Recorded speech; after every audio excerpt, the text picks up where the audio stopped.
नमस्ते दोस्तों, मैं गुलाम शेख आज का संदेश न्यूज चैनल में आप सभी का स्वागत करता हूं। आइए बढ़ते हैं आज की ताज़ा खबरों की तरफ। अंबरनाथ शहर के चिंचपाड़ा परिसर में रहने वाली सुजाता गायकवाड़ के साथ कल्याण के राजश्री एंटरप्राइजेस के प्रोपराइटर ने 1.5 गुंठा जमीन खरीदने के साथ साथ 7.5 गुंठा जमीन के कागजात पर भी दस्तखत कराने की नाकाम कोशिश की। दरअसल सुजाता गायकवाड़ की मां विजया गायकवाड़ की 9 गुंठे जमीन कल्याण के उम्बरडे गांव में है, जिसमें से वो 1.5 गुंठा जमीन राजश्री बिल्डर को बेचने के लिए राजी हुई थी, लेकिन बीमारी के चलते उनकी मृत्यु होने के कारण ये कार्रवाई रुक गई थी। बिल्डर नीतीश बारकू पाटिल ने सुजाता गायकवाड़ को फोन कर 23 दिसंबर को 8 बजे रजिस्ट्रेशन कार्यालय में बुलाया और जमीन को खरीदने की कार्रवाई को आगे बढ़ाने को कहा। इस पर सुजाता गायकवाड़ अपने मौसेरे भाइयों के साथ कागजात पर दस्तखत करने वहां पहुंची। तब उन्हें कागजात की फेर बदल पर शक हुआ और देखा तो 1.5 गुंठे के साथ साथ 7.5 गुंठे जमीन के कागजात पर भी दस्तखत करा रहा है, जिस कारण उन्होंने इस कार्रवाई को तुरंत स्थगित कर दिया और सारे कागजात लेकर उसी शाम 23 दिसंबर 2022 को कल्याण महात्मा फुले पुलिस थाने में बिल्डर के खिलाफ धोखाधड़ी की शिकायत दर्ज कर दी है। सुजाता गायकवाड़ ने डीसीपी उल्लासनगर और एसीपी के कार्यालय में भी शिकायत कर दी है। आगे पुलिस की कार्रवाई जारी है। मेरा नाम सुजाता गायकवाड़, मैं अंबरनाथ में रहने वाली हूँ। 2 साल पहले मम्मी ने एक बिल्डर था, नीतीश बारकू पाटिल नाम है उसका, कल्याण में उम्बाडे में रहता है। वहाँ पर हमारी कुछ प्रॉपर्टी है जो मम्मी के नाम पे थी और मेरे कुछ भाई बहनों के नाम पे थी, मौसी के लड़के लोग उनके नाम पे थी। तो 2 साल पहले इसका बातचीत हो गई थी। वो कुछ 5 लाख रुपए देके वो एग्रीमेंट करने वाला था, बट मम्मी को कैंसर हुआ।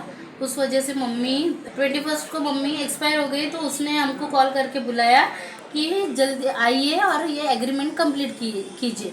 22 नवंबर को हम एग्रीमेंट कंप्लीट करने गए। उस वक्त उसने मम्मी का डेथ सर्टिफिकेट मांगा। डेथ सर्टिफिकेट हमने दे दी। किसी को कॉल पे उसने बोल दिया कि डेथ सर्टिफिकेट आया है, आप अपना काम शुरू कीजिए। लिटिल बिट तभी हमको डाउट आया, तो हमने क्या किए, उससे एग्रीमेंट पूछे। तो एग्रीमेंट देखा तो 1.5 गुंठे की प्रॉपर्टी का ही एग्रीमेंट था। तो हम संतुष्ट हो गए कि बाबा 1.5 गुंठा प्रॉपर्टी का ही हो रहा है। कौन सा बिल्डर था? हाँ, नीतीश बारकू पाटिल, राजश्री एंटरप्राइजेस। कहाँ पर है ये? कल्याण उम्बाडे में। कल्याण उम्बाडे? हाँ, उम्बाडे। फिर उसने 4 बजे क्या कहा, 2 जन अंदर आइए। तो पहले मेरे मौसी के 2 बच्चे लोग अंदर गए। वो उन्होंने साइन किया, साइन करके वो बाहर भाग के आया। बड़ा मौसी का लड़का आया, उमेश गायकवाड़, कि बोल रहे पेपर कुछ गलत दिख रहे हैं मुझे। तो मैं, मेरी बहन और मेरी मौसी की लड़की, हम लोग फिर तीनों अंदर गए।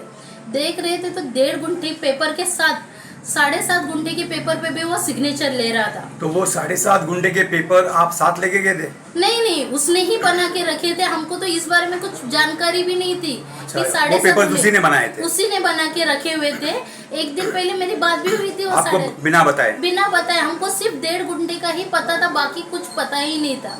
जब मौसी का लड़का आया, हमने वो पेपर्स देखे तो मेरी बहन ने बोली ये 7.5 गुंठे पे पेपर आए कैसे, कि हमारा 1.5 गुंठे का बात हुआ था, अब 1.5 गुंठे का ही कीजिए करके। वो बोल रहे नहीं, आपको 7 गुंठे पे भी साइन करने पड़ेंगे, तो हम ये डील कंप्लीट करेंगे, नहीं तो नहीं करेंगे। हमने वही पेपर जितने हमारे हाथ में आए, आधे पेपर उसने ले लिए, जितने हमारे हाथ में आए। 4 बजे हम लोग शिवाजी पुलिस स्टेशन में गए कल्याण में, वहाँ पर कंप्लेंट दर्ज कराई।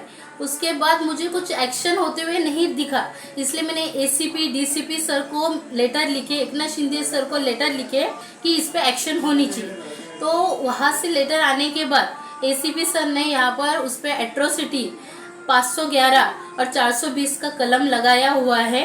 अब उसकी पूछताछ चालू है। मेरे से सारे कॉल रिकॉर्ड्स वगैरह लिए गए, मेरे से सारे डॉक्यूमेंट्स लिए गए। तो मैं चाहती हूँ जल्द से जल्द उस पर एक्शन लिया जाए, ताकि वो किसी और के साथ ऐसे फ्रॉड ना करे गरीबों के लिए। क्योंकि मैंने सुना है कि वो बहुत लोगों के साथ ऐसा फ्रॉड कर चुका है। बहुत लोगों के साथ उसने ऐसे ज़मीनें हड़पे हुए है और उसने कई लोगों के 7-12 में से नाम उड़ाए दिए। और पुलिस स्टेशन में जब मुझे बुलाया गया तब भी वो मुझे बोल रहा था, मैं तुझे 5 लाख रुपए दूंगा, इसमें से तू वो लोगों के तो भी नाम उड़ा के दिखा, नहीं तो मैं तेरा नाम उड़ा के देगा। तो तभी विनोद पाटिल सर थे पुलिस, उन्होंने मुझे बोले तू वो लड़की से बात कैसे कर रहा है। वो उल्टा ऐसे भी बोल सकती कि उसकी मम्मी ने जो की थी उसको जानकारी ले ली, लेकिन वो लड़की डिटेल्स में हमें दे रही। तो उन्होंने मेरी जो सच्चाई है सर को पता चली, तो उन्होंने उस पर एट्रोसिटी का कलम लगाया हुआ है और 420 और 511 ये 3 कलम लगाए गए। तो मैं जल्द से जल्द उस पर कार्रवाई होनी चाहिए, ऐसे मैं विनती करती हूँ। Okay madam.